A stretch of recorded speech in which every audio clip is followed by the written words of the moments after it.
There we go. We should be live. Well, for real this time. Kawabi. Got all set up.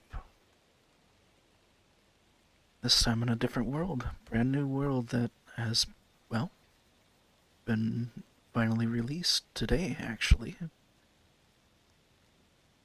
Welcome to the Resonite Art Office Hours. For those tuning in, I am Aegis Wolf, part of the art team of Resonite, and we're chilling in the fog bog right now. Up on the balcony here, overlooking the whole swamp.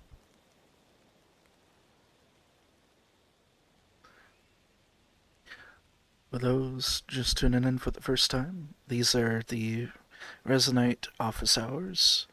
Depending on who hosts them, different types of questions can be answered. I mainly focus on, well, the design of things, creating worlds, avatars, objects, games, etc. in here.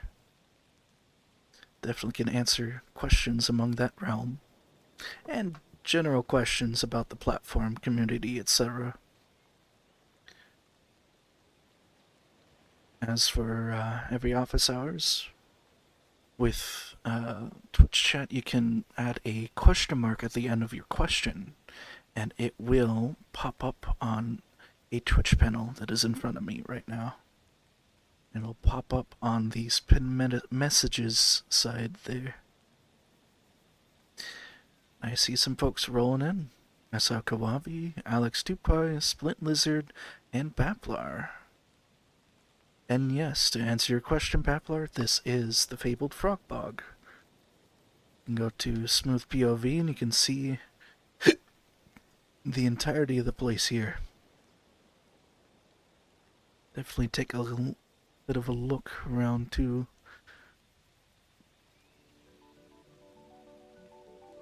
Music and everything. I'm just over in the quiet part, so we can focus on answering questions later. There we go. There's camera. Adjust it.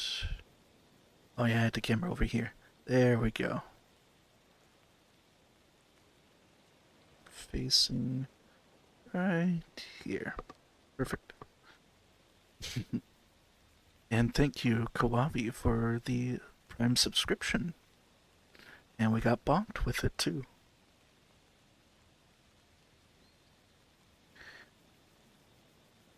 Ah, Rappler's gonna visit it with their brother. Sounds fun. There's a lot of things to explore and do in here. It's a good hangout world as well too. I've hung out in this world for quite some time here and there. Helped out with it a little bit with like the little water ripples around the trees and the docks. And some advice on how to like set things up. Seems that there's far more things added to this world that really adds to its style and look. And the world is by Kiba. Albeit there's plenty of other folks that have helped and are credited within this map. It's spearheaded by him. So, yeah. There's also a video of this world that was created with the help of Decoy, as in our announcements channel, on our Discord, and on our YouTube.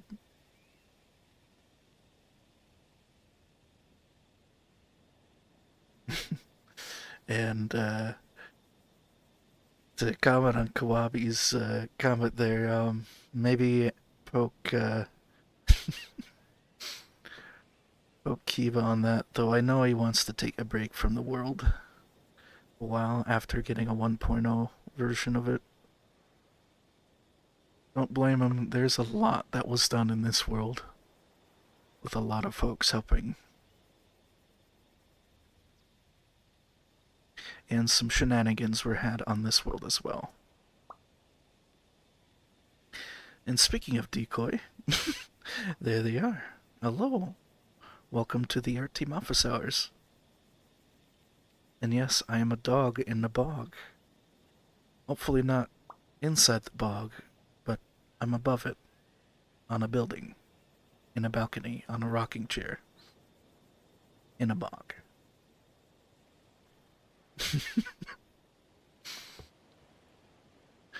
Well, to kind of start off real quick, there is a forum post section within the Resonite Discord, and that is a place where you can also ask questions within each office hours. Usually sometime after each stream, we create a new forum post for the next week, and you can post questions there if you're not able to tune in live. And if you want to watch the VODs on YouTube when they're uploaded, you can see the questions asked, or you can ask the questions and I can answer them. So, we do have 2 questions from last week. And these are from Socks the Fennec. Now, I'm gonna try to put these on the top here and duplicate them. First question is, are you given specific tasks you have to work on, or are you able to work on whatever you want? Yes and yes. There are specific tasks depending on which project we're working on, and there's like some things that I work on my own, whether it be tweaking certain things, adjusting models, updating things, working on a side project that basically is here and there that basically would in the long run benefit the Resonite community, whether it be making systems that could potentially be used for games or just brushing up on modeling skills or just adding more things for people to play around with. That's what I like doing. And the next question underneath it, how do you build for players that can be wildly different scales? Think of accessibility in mind, and a lot of that is overlapping with, say, like mobility accessibility. Say, if stairs are a problem for users the size of, say, a Matchbox car or Hot Wheels car, and they're like that small, maybe a ramp will do, so that they can out teleport, or maybe a little lift. You can bring them up. You can think of anything with your imagination with that. Figure out ways to like accommodate people that are smaller scale or larger scale as well too. It means wider doorways, taller ceilings, and say if it's like an interactive element like a switch or a button, not only you can, physically grab it, pull it down if it's a lever, or push it. You can also use lasers within Resonite itself. Let me just unhide my lasers so I can see them. Like I can grab this picture of the comment here and move it around. You can click buttons with it too. That's how I can adjust things like the settings on the camera. Ooh, that's an interesting filter. It's black and white. World is in sepia. Okay, this is the perfect the perfect filter for this. Actually, if it was the nighttime. Actually, I'm gonna change it to nighttime.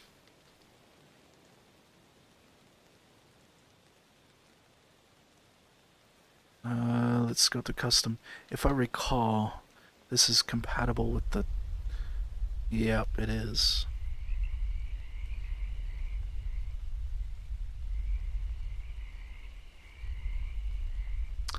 Seems to be overwritten by something else. World settings, day and night settings, midnight. Okay, well, I guess that works. Now, night vision time. We're playing Ghost Recon now. Frog Edition. Oh no, that destroys the bitrate. That's funny. It's just like a static filter on it.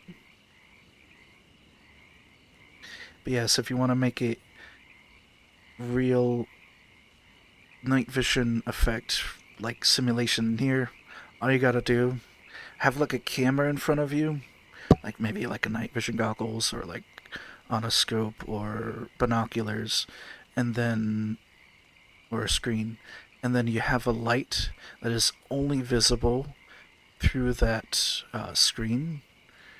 But hit the mic. What? Microphone working? Yeah, it should be good. The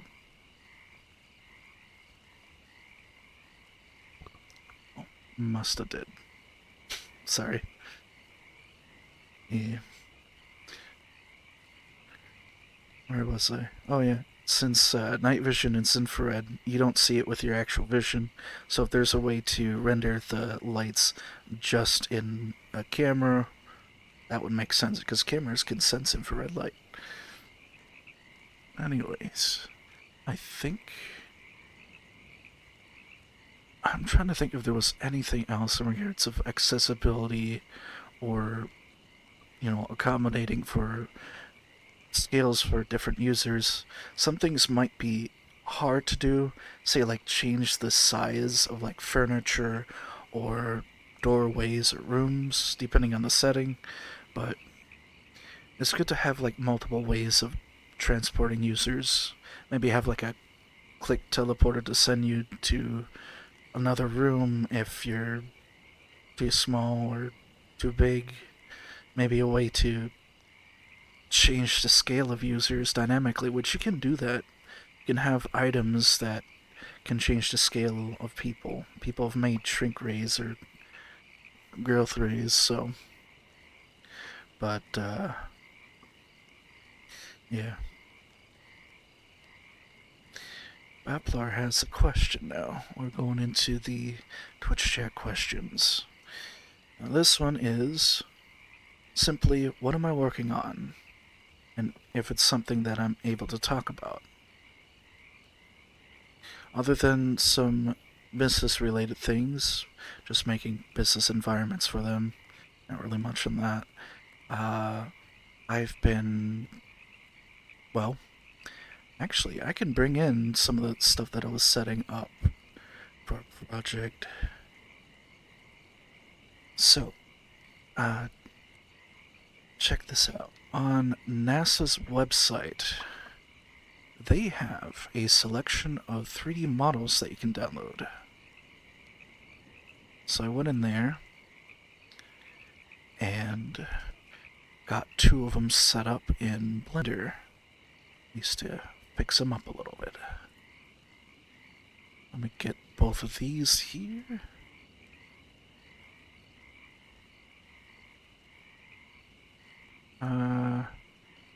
Copy, and then I hit paste and make sure that it's okay. It's focused. Regular, yeah, auto scale. There we go. That's 1, and that's 2. I still gotta set up the materials in here, but if those who are familiar with space exploration, or rather in this case, observation, well, that I didn't mean to grab just part of the tool. I meant to grab the whole darn thing. There we go.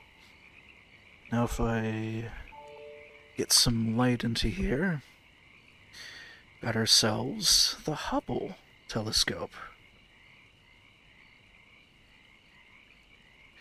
as well as the relatively new James Webb telescope. I gotta set up the materials. I definitely gotta make that gold plating on the main sensor here shiny. And same with the heat sinks on the sides of the Hubble telescope. Those aren't solar panels, if I recall. They're heat sinks. Solar panels are usually that blue color or black. And there are some on the Hubble as well.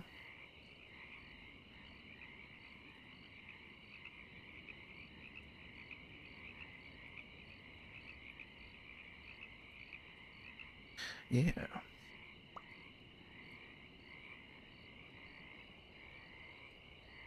Be really useful for a lot of educational worlds, especially with what NASA has for public domain.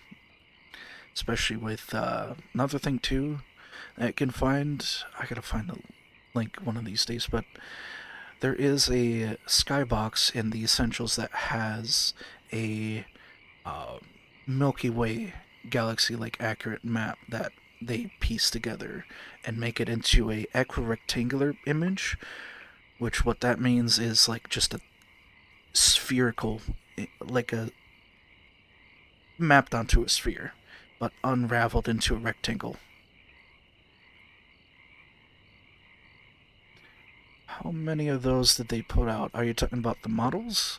There's quite a few. They even got Blender tutorials on how to, set up the models and even do renders if you want. For the, there's actually technically two versions I saw. The James Webb Telescope models. One of them is just like a GLTF, and the other one is a source file that is like a built-in Maya for renders. So I just took the one that is a GLTF, less polygons. And also, welcome to the stream, Element. No, this is the Resonite Art Team Office Hours. I'm Aegis, part of the art team of Resonite, and if you have any questions about Resonite or creating things using Resonite or for Resonite, say avatars, objects, worlds, feel free to ask. Put a question mark in the end and it will put it on the other side of the Twitch chat, and I can pop out questions just like this. Just like your question just now. Or just like Split Lizards. Yeah. Swap to DevTool here.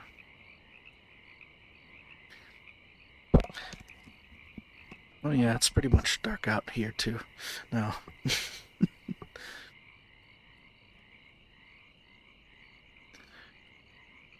I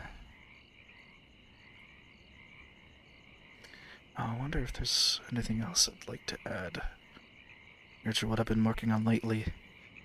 So I've showcased a hover bike in the past on a couple of streams, and that, thanks to Skatamp, also known as Lexi, they've helped with finding out some of the issues with it, guided me to another version of similar protoflux on how the vehicle operates when other users use it to kind of smooth the position, make it look smooth when others drive it. Found a really good solution to it now, and hopefully I can actually start building more of it and testing it with multiple people, and actually potentially make a racing game in here. That'll be fun. And now we do have a question now. Mott Bat, welcome to the stream, by the way. And let me bring their question on screen here. So, I'm making a world, and I'm worried about performance issues. I was wondering, is there a way to set up LODs? Correct, there is. Yes, there is. So, let me get a... I'm just gonna get a cube. No, not a cube. I can do better. There's actual things that have that stuff set up already. So if we go to... I'll just... actually, I'll do two things here. Make it easier. Let's create a camera anchor so I can put the camera back.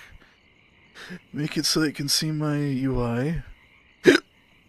Damn, excuse me. Wait, wrong settings panel. There we go. Render private UI. Make it my viewpoint. Actually, I gotta do one more thing so it's not double smooth. There we go. Alright, so you got the Resonite Essentials here. That's the folder that you have access to by default. So if we go under Assets, Resonite Assets, 3D Models, Plants, you'll see some plants here. Let's take these. These are slightly windy. So, outdoor plants here. Alright, let's select one of the trees. Now if we open this up, you got a lot going on here. First, you got the grabbable mesh collider. So you got this mesh renderer here, right? Now if you're visually changing the mesh, like farther away you go, it changes what's visible. You can do that. So how this works is you got a mesh renderer for the farthest most version of the tree, and then you go further, more detail, and then the closer you are, the higher the detail. So that's why there's multiple mesh renderers here. Now, this is what you're going to be looking for, the LOD group. Now, where do you find this? Let's start. And also, welcome to Resonite in general as well. See that you're brand new. Definitely ask around also in the community to help too. There are plenty of folks in here that can help you. Especially mentors. They have those green light bulbs above their heads as a badge. That's good. So, gee, where it is rendering. Alright. So, I recall. Yeah, rendering. So, let me kind of slow down a bit. Because I can whip up maps not in manner days. So, you get a dev tool, you make sure you select something, you open it up with an inspector. You got this opened up. Now, you might have objects of all the different meshes separately to kind of showcase something here. Say if this is one of the meshes, I'm just going to temporarily move this here. So say you have like a model and then a whole bunch of like other models underneath it, and you want to move all these mesh renders under one thing, you can actually point at the name here. You can do this with any component as well. You hold the grab button, or grabbing in desktop, I think it's one of the mouse buttons, like right click, and then you hold it. You'll see what you have grabbed there. It's a preview. I'm going to click on here, then I'm going to point somewhere in here, let go, then you either can copy it or move it. I'm going to move it here, and I'm going to delete that extra thing here, and then you can basically move what you want in there too. Now, for the LOD group, let's see where we can find it. Whenever you're attaching a component onto an object, you click this button here. It'll bring up this browser here. In this case, we're looking for a category called rendering. It deals with rendering meshes. And that's right underneath LOD group is mesh render. So we can select LOD group. You just double click it, it'll pop up here. And in this case, we got all these already set up. Now, what we did here is, how it works is not by distance, but by how much an object takes up on your screen, because it goes by the rendering kind of method. This is pretty much more connected to Unity regards to the current rendering engine we're using right now. And controlling this group using a component that is in Frucht's engines, or the Frucht's engine. So these values are the fade transition and the screen relative transition height. So basically how tall an object would be. The farther it is, the shorter it'll be. That means it'll fade out at a certain distance. So you would basically just change what it is. And a neat thing about this too, you see how like the tree is like wavy right now? That's using a animated material. So if I bring it out further, far enough,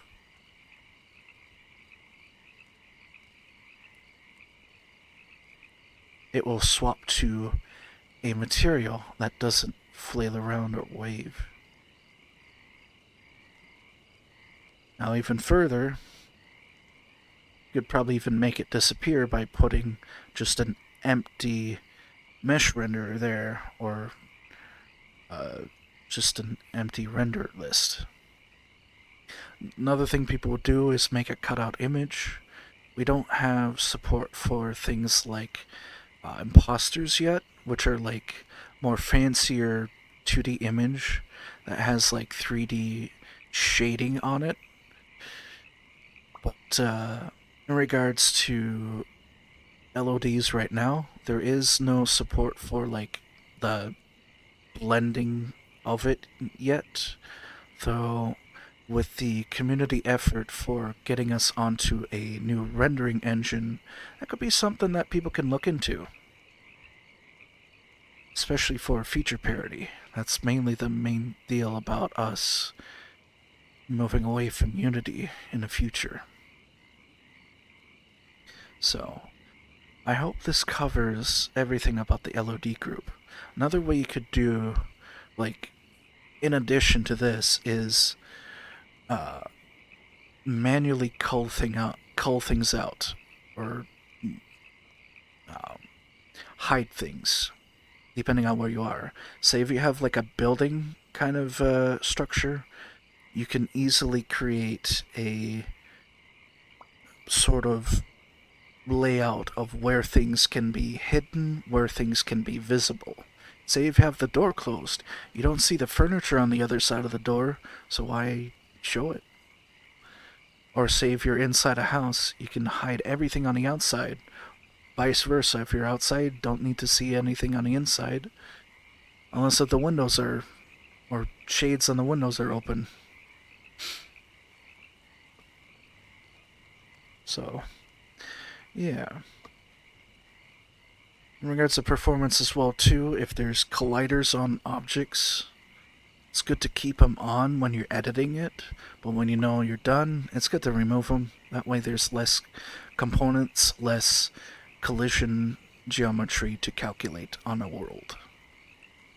The simpler the geometry, say like a box collider versus a mesh collider, or cylinder, pill shape, capsule, convex hull, depending on what it is, case-by-case basis, the simpler the geometry, the better. Simplest collider is a sphere, but it's good to get away with mesh render or mesh colliders for like terrains, approximate colliders for like complex objects. Like you can build a chair collision that I'm sitting in out of boxes, and it would still work just as fine. It just depends on how detailed you want it to be. Eventually, for like things like plants and that, having it shader based or particle based, or it's just like there running off of your GPU and instanced even more. It'll run. Things will be really interesting when that happens. And as I said, right now there's limitations with what we have now, but that doesn't mean those limitations will be there the entirety. We do have a few more questions here. hopefully that helps, and also a bit more than that to also answer some other performance questions. Another thing too that you can do that just came up too is shoot, I had it and it was gone. Lights. Okay, lights. So, with how rendering works right now, and the reason why we're using a specific version of Unity, you can have a lot of real time lights in a scene without, lagging too much. But it's good to maintain like a balance. There isn't too much options for like baked lighting in here, but creating emissive maps, ambient occlusion maps, and baking it into there, you can create baked lighting within your worlds or objects that way. Things like light probes and such will come in due time. We do have reflection probes within Resonite. And the only thing that I hate about reflection probes in like Unity specifically, they're only box shaped. You can change the box size, width, and even blend distance, so it kind of blends between them, and then kind of see which one is more important than the other, so you can kind of carve out a shape out of a box too. But you can't rotate them, and you can't have like a cylinder or a sphere.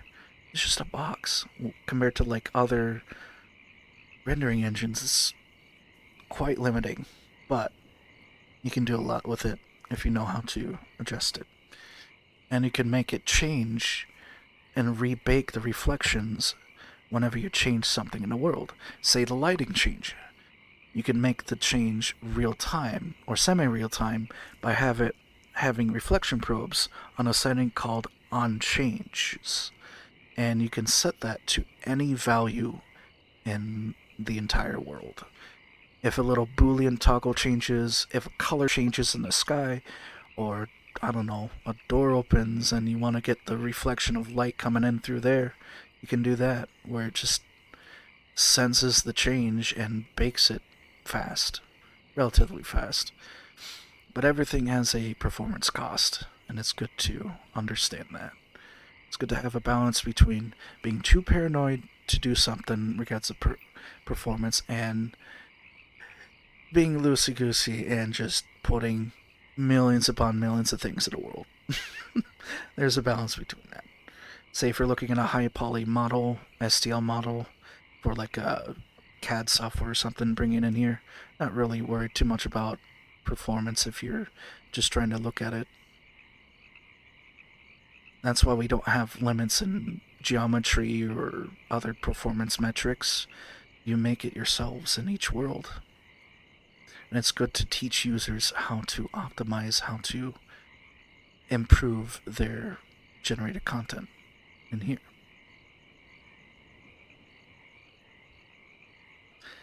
And I would blabber more and more about it, but we do have a couple more questions too. So far.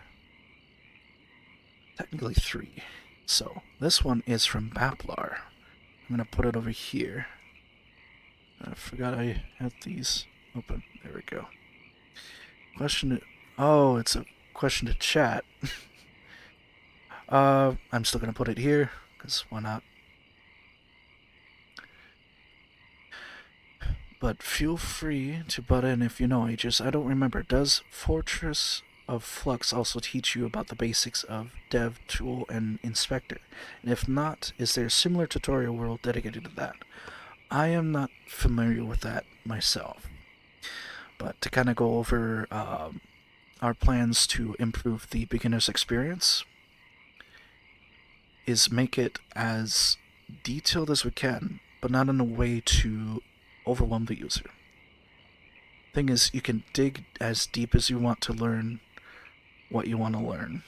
So we don't want to stop people from doing that. That's why having 2 different UIs is not good. That's why improving the existing ones is gonna be the best option for here. And say if people aren't interested in building, just wanting to socialize or play games, we can guide them to learn the basics of like movement, of navigating the menus that you need to worry about, and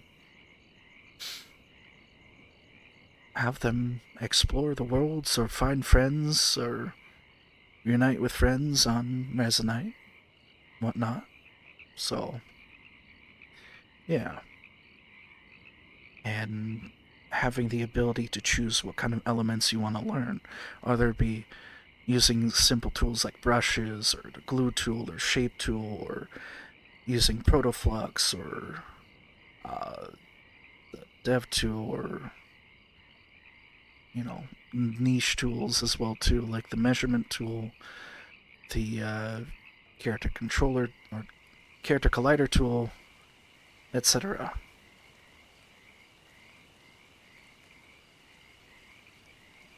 I see. I'll definitely check it out in my own time. Be good insight to look into how we could teach protoflux.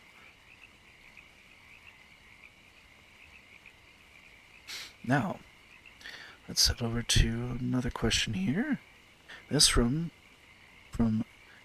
Marcus.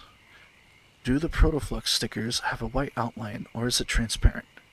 Now, if I recall, unfortunately, it does have a white outline. But what would be pretty interesting is you could there's probably some padding. It's probably as least amount of padding that we can do.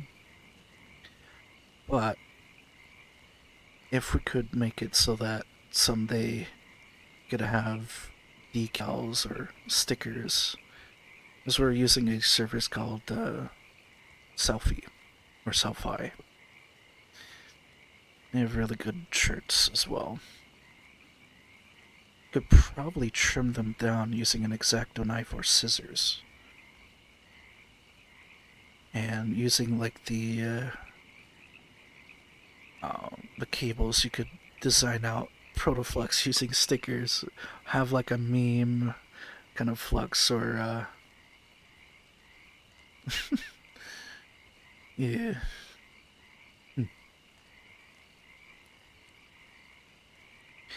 Yeah, we want to add more stickers and more merch in general. One of the things I've been wanting to set up is that I noticed that we could set up or create is a pillow cover, like a square shaped pillow cover or a rectangular one. So I looked at the design in the Cloud Home.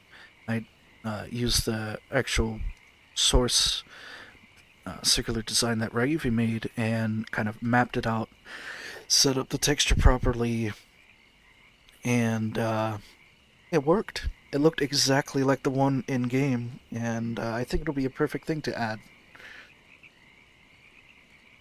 As simple as that, but I think we should um, definitely make more stickers and more stuff like that for people to get.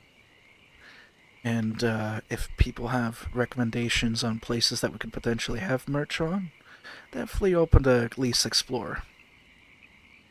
So, we do want to find the best places we can to create merch for people.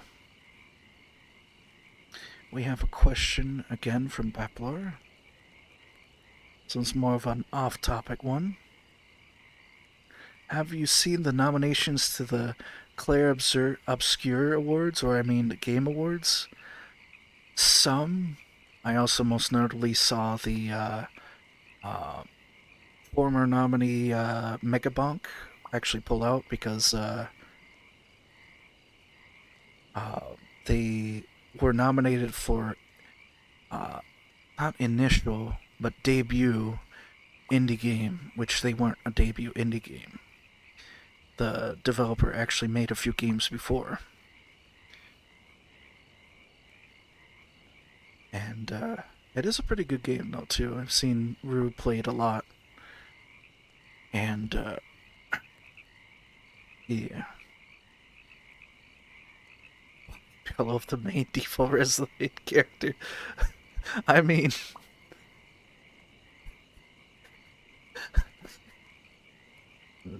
we'll see. I think the rectangular pillow is like only the size of like one you would see on a chair. At least on the store that we have.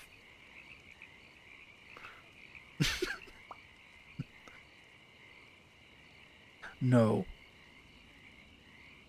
No, Baplar. Just no.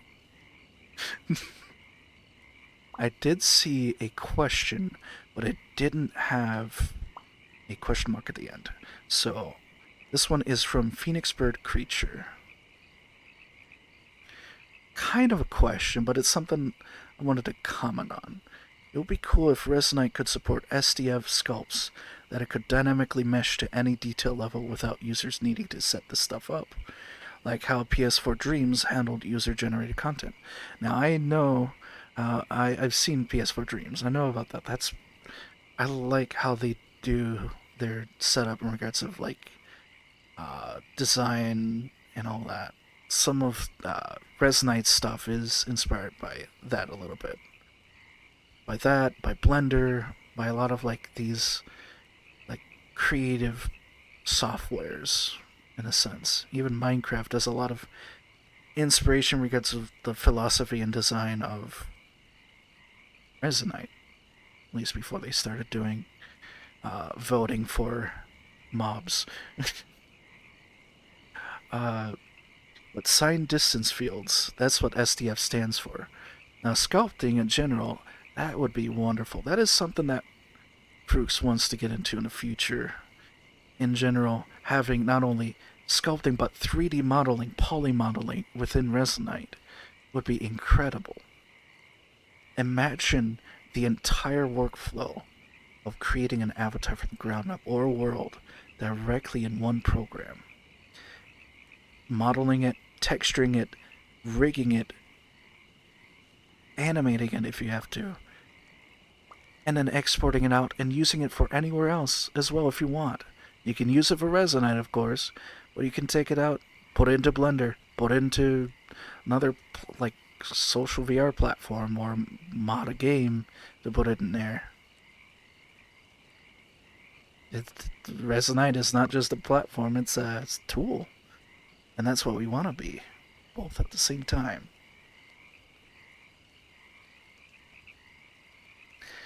And yes, Koapi, I would love to have the equivalent of Blender in Resonite. That would basically make everyone who would work in 3D essentially ultimate power with creativity there.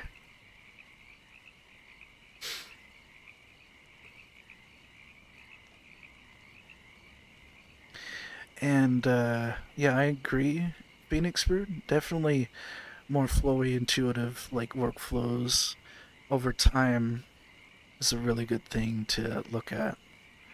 And like I said, the ability for users to dig deeper, to want more, to be able to have that access more at their fingertips if they want to. So it's a good balance of both. You can start with the cube. Okay. I'll do a blender. There you go. Here's a cube. And then just like Blender tradition, I delete the cube.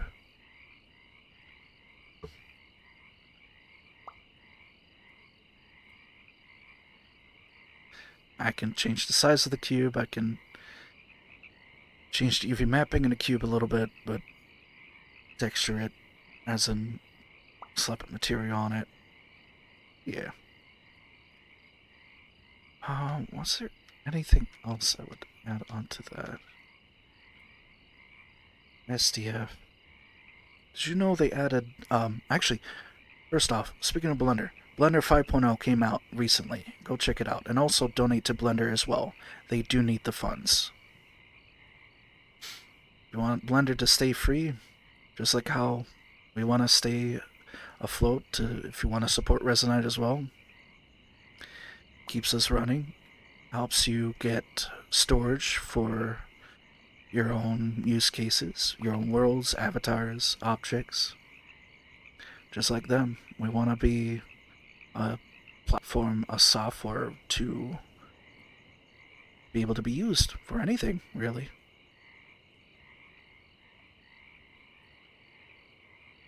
And with Blender 5.0, circling back to SDF, within geometry nodes, there are new sign distance field related geometry nodes.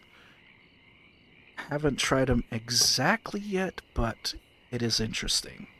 I've made like procedural rocks, I think, using them. It was interesting.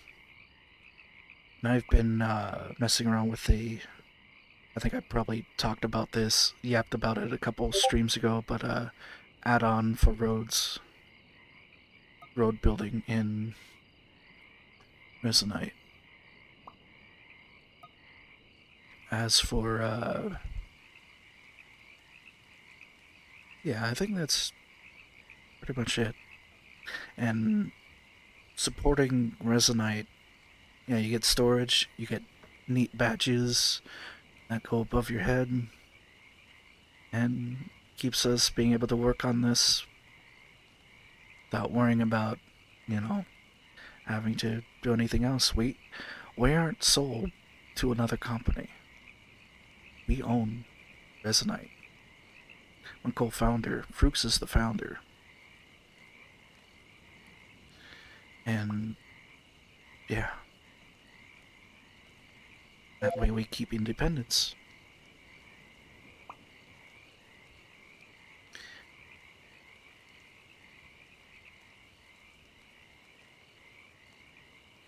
Pre-products are interesting. I'll do keep notes on that. And Blender 5.0, huge improvements to UV mapping, color grading, physics sim, and GeoNode. Oh, and you can do for loops in geometry nodes, which is interesting. That's what Syra was talking about. And new array modifier. Yes.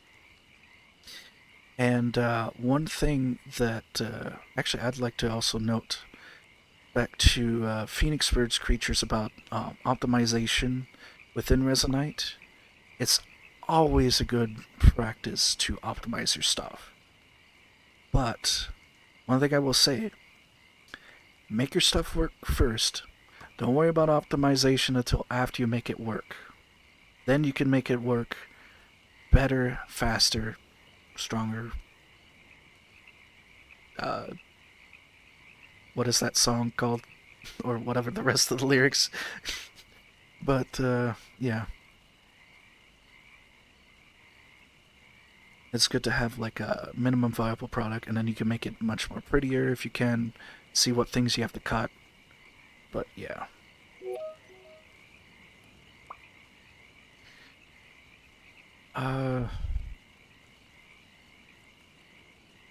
And Daft Punk. Yep, it was Daft Punk. Stronger or better, faster, stronger. Twitch, do not get me for saying these lyrics, I swear.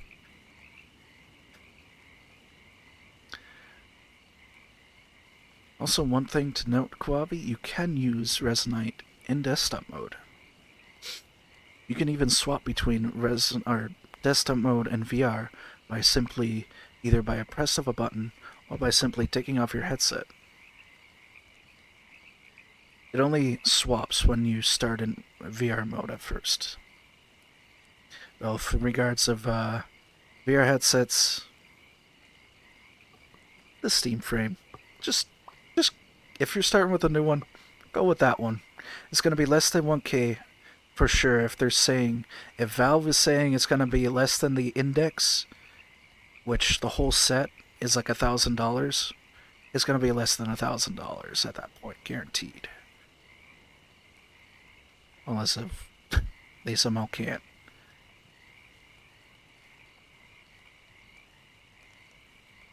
And we have another. Oh, yeah. I think I answered this question without putting it on the screen here. But yeah, I can definitely take a look at that. One of the things that we've been doing, or at least engineering, like the coders on the team in regards of UI, is making the building blocks first, like the elements. Like, okay, how do we make images display, text display, buttons work, scrolling for like scroll bars or scroll areas, and how to make it modular or layouts and stuff like that. All that stuff is being like coded together as like different building blocks. Therefore, anybody can use these different building blocks to make any kind of piece of UI you want. The UI on the camera in front, like right there, partially like Ryuvi built it directly in here, partially I built it directly in here, and in general, it's been entirely made within Resonite. You don't need to go into another program to create it. And using that philosophy, figuring out what is the best flow for people. The problem is right now in regards of UI, there's a lot of stuff that is hard coded, which means you have to go into the code, adjust things like how tall something is or how wide, how many elements there are. There's a lot of hard coded things. The camera, for example, or this little UI piece here of this comment is made entirely in here, which you can just whip up and change on the fly. And you don't need engineering. They can focus on more features or more UI elements to update. And essentially, the UI is going to be like a ship of Theseus. You replace all. How many times am I going to say ship of Theseus in like making things? Essentially, replacing every single part of the UI, but it does the same thing, but, well, better. And, yeah.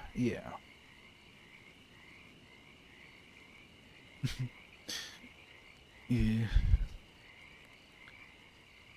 Ah, another question.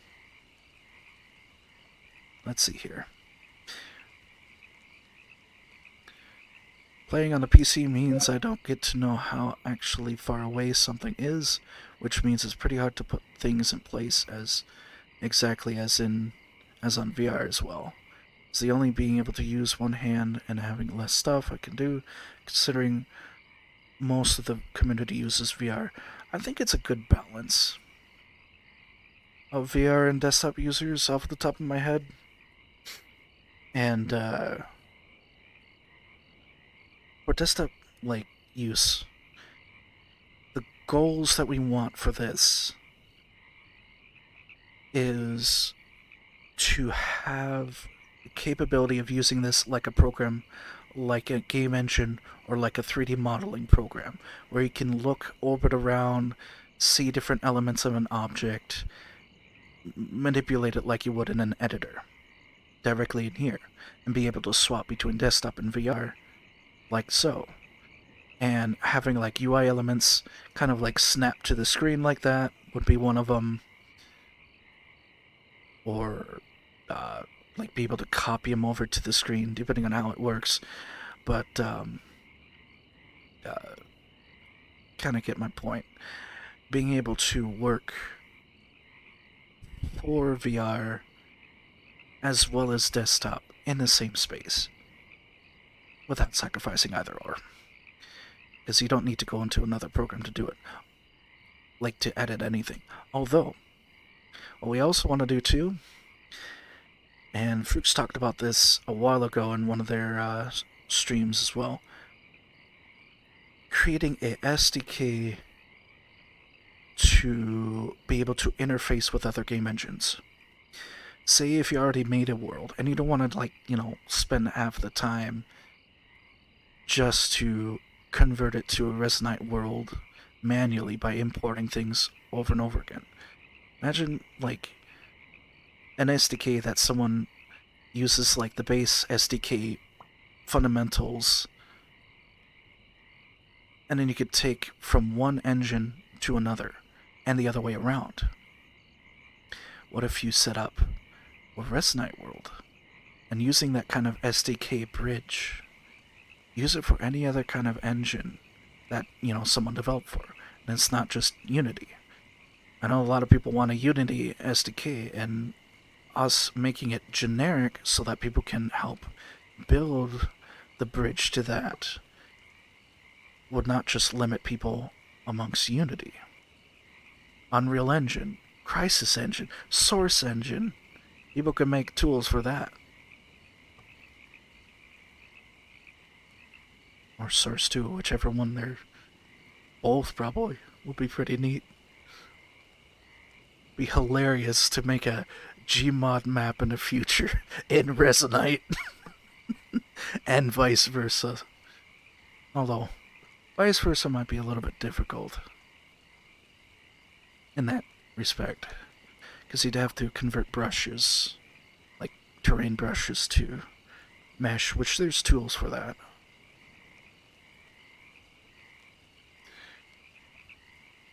Ah.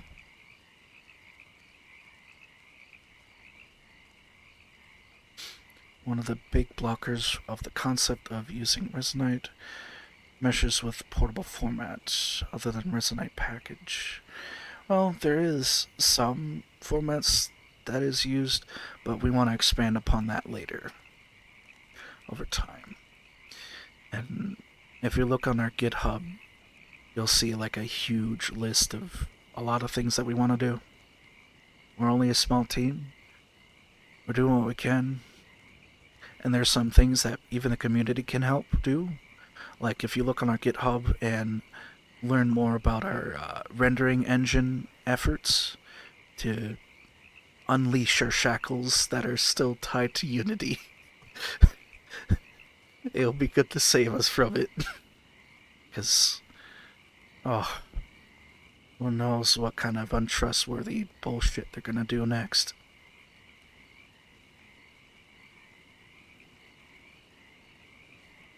But, yeah. That's main reason why.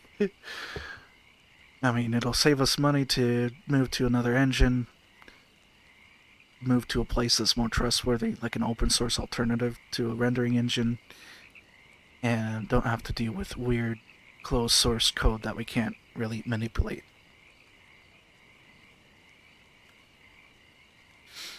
Yeah. Various forks. Oh boy. In regards to supporting engines, what I mean is we don't build the tools to support a specific engine. We build the bridges to, interface with it, potentially. And then, like, hey, here's where the markings go. You can make a thing that works with an engine, like so.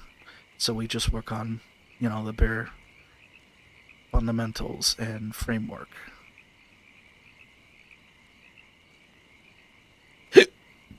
Mm.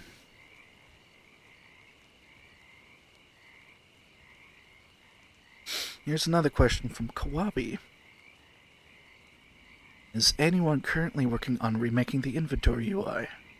I need a new inventory, please, please, please, please. In due time. In regards of currently what the team's been up to, I know Fuchs is currently working on integrating a performance update. Yes, again, another one, but a bit smaller relative to the splitting, which is changing a number from 9 to 10 pretty much in Microsoft.NET Framework. From Net Framework 9 to Net Framework 10. I'm actually running on it right now. I do let's check something here real quick. But, yeah.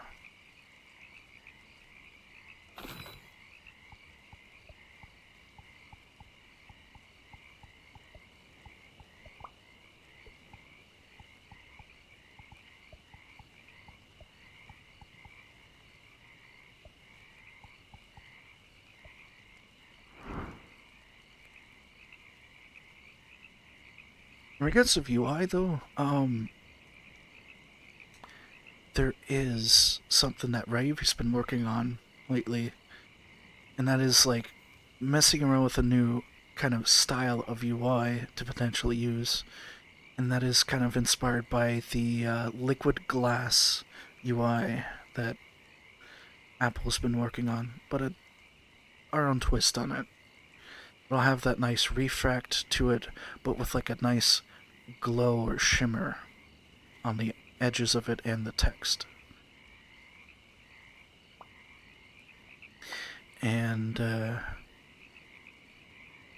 the idea is to see how that could be done and changed up to be its own style. I want to see some of the things that have been messed around with is also a panel that Rayu's been working on that actually is able to pack textures together into different texture channels or unpack them as well. That is something that is in the works on their end. Trying to think if there's any other UI based things.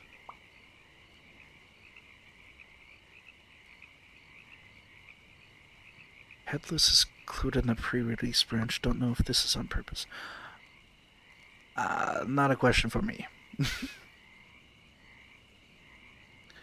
I'm trying to think if there's anything other than like just visual exploration and design than just those two in regards to UI. It is on our to-do list to like, rework the inventory and stuff. Like, trust me, if you look on the GitHub issues on stuff like that, you'll probably see almost everything that you want for inventory there. But if you want to give feedback, please go to our GitHub and see if there's any features that nobody else has thought of. Even if it's something that, we already know we want to do down the line, it'll be good to put it there. Because it'll be good to have different perspectives.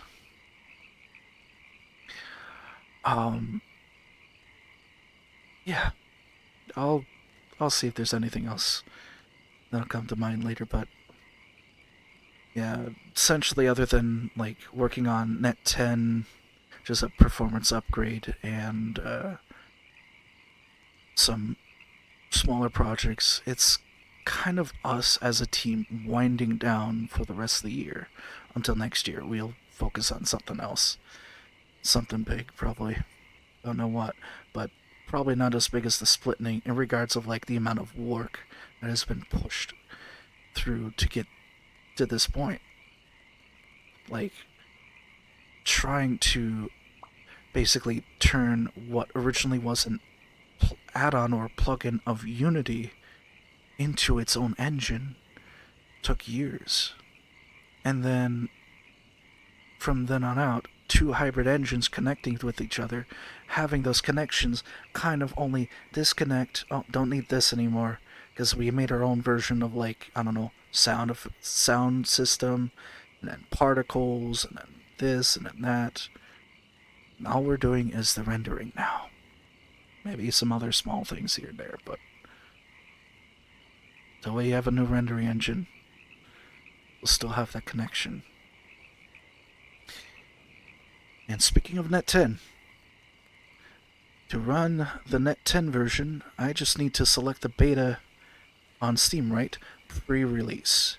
When you go to Steam, you can look at your games and you go to your library, select Resonite in your library. Don't launch it yet.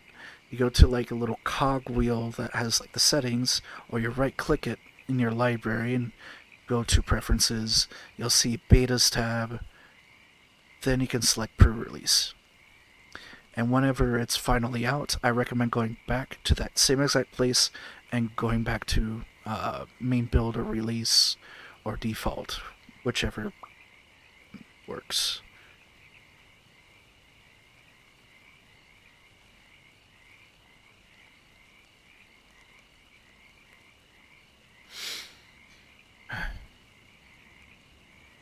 Actually, one thing I remembered in regards to UI stuff and such, there has been an... Oh, I should probably showcase this as well.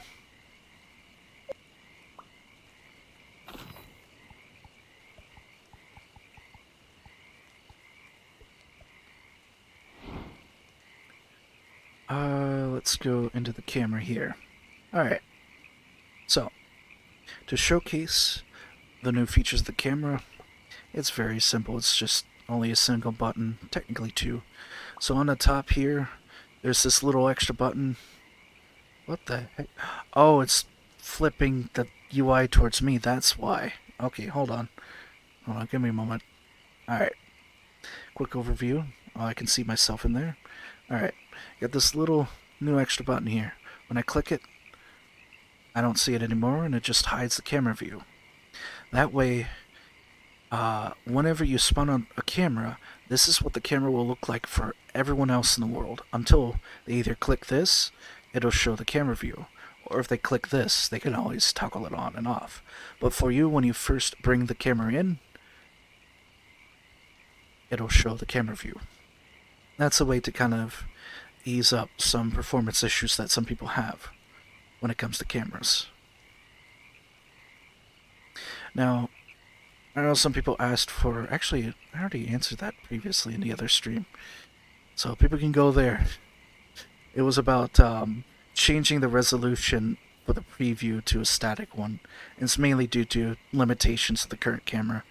Working on this camera thing, man, it's like another one of those things that have to be completely reworked again, like a ship of Theseus, replacing it with more modular parts of components to add on to it, and that'll be nice, because I wouldn't have to accidentally sneeze on it and break the camera, which tends to happen when I'm working on it, or Rue or Ryuvi, any of us. Sixth ship of Theseus tonight. Hopefully let's stick with 7 like I just said, because number 7 is pretty fun. And apparently, I guess we're obsessed with it. I walked into that one.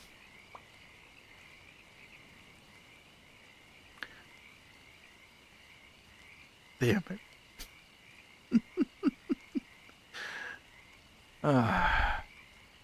Let's take this a little bit of moment to see what's going on in... There we go. We're just over an hour. So, oh, headphones. Did I just press the button there? There. Okay. So, since we're over an hour, give it 5 more minutes. It'll be a good time to settle down and hop off for the stream. Yeah, if anybody has last minute questions, please bring them up. I just noticed something, and I don't know if anybody has ever mentioned it or noticed it. There's a frog that is occasionally disappearing and appearing constantly behind me, like an SCP. Oh, you mentioned it.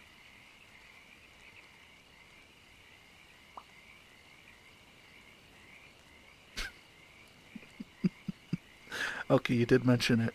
Yeah, I noticed it earlier when I was in here. It was like, did someone just join my world? It's a private world. It's like, what the hell? Doesn't help that I've been playing Voices of the Void lately and having freaking ungodly cosmic horrors just appear right behind you and then disappear just to gaslight you. Quantum frog. Yeah, it is the quantum frog. They're there. For some reason, when I look at it though, it's not there. I just sit and stare. It just doesn't appear. But let's see if we can get a good look at it.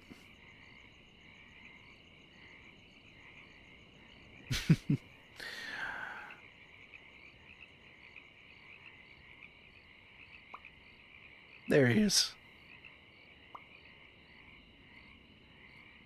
Comes back periodically, like the quantum moon. There we go. The spawn of the universe.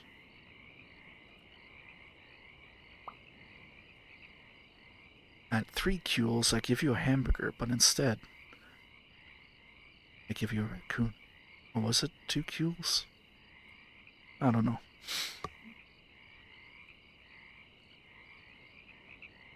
If you want a mind-bending video,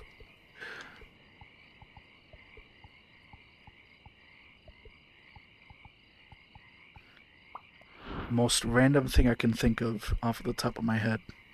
There you go. That spawned off of a Reddit meme. Good luck losing your reality to abstraction.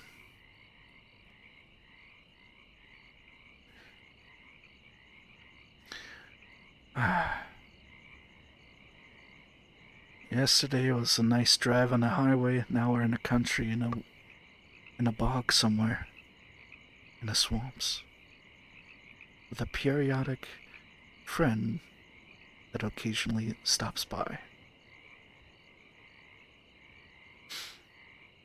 Well, if we don't have any other questions, then I think it'll be a good time to wind down for me to get some. Okay, one more thing I'm gonna say. I did see the new announcement for Stargate stuff. I'm excited as all hell. The fact that they're making that Amazon is actually letting them get the original writers for the original shows of Stargate and potentially the original actors likely, and it's going to be a continuation. It's no like half-assed reboot. It's going to be a brand new series that continues the story, that tries to, piece together different plot points as best as they can, which best thing that they can do. I really hope they do it good whenever it is.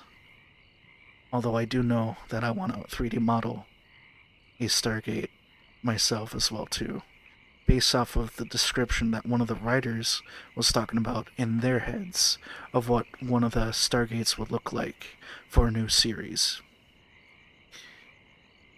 which would be interesting to see what they actually do if they do make a new Stargate alongside the original ones. TLDR, a human-built Stargate that's, well, spins fast and unlocks all the chevrons at once. Be pretty neat.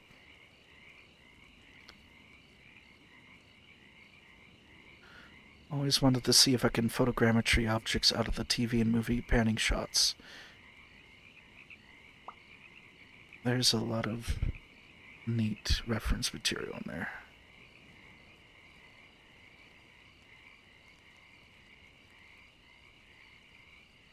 Yeah, twitchy nose rabbit. That is definitely something that we want to do. Being able to manipulate triangles in here, basic same level as Blender stuff, incredible. Incredible possibilities and potential. As much as I would love to yap about this stuff, there's always next week. Next week, around the same time when we started, 5 p.m. CST, US Central, we start our team office hours on Sundays. I know Fruix is going to be actually doing their. They said they're going to do their Resonance podcast on Sundays, basically 2 hours after the moderation office hours as well too. If you want to tune in there too, on Twitch. On every Tuesday, Prime does their office hours in the Discord. Around roughly the same time as now, or when we started, but on the Discord instead. And for those who aren't going to be able to tune in next week or in general, usually there's going to be a forum post within the Discord that you can ask questions prior to next week's stream. That means You can ask a question there. I can just bring up on the screen, and then once the VOD is uploaded to YouTube, we can look at the answers there. So, all in all, I hope everyone has a wonderful evening or morning, depending on where they are, or day, night, etc. Take it easy, everyone, and have a good one. Bye bye.